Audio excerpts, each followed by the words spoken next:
ভিডিওটা দেখেন। নাইম শেখ অ্যান্ড মুস্তাফিজুর রহমান 1,10,00,000 টাকার প্লেয়ার নাইম শেখ, 20 বলে 39। তার খেলা আজকে নাম্বার 1, কিন্তু সে যে বলটা আউট গেছে, বাইরের একটা বল, বাড়িতে আউট, স্টেমন। বোলিংটাকে মুস্তাফিজুর রহমান।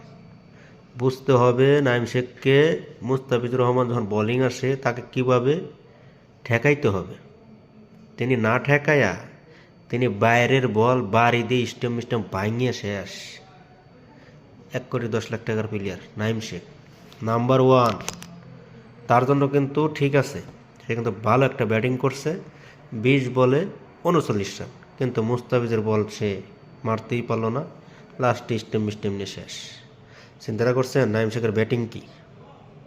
সমস্যা নেই, চট্টগ্রাম খুব ভালো খেলবে এবং কি ম্যাচ জিতবে। 1,10,00,000 টাকা নাকি, দেখবেন সবাই ম্যাচটা।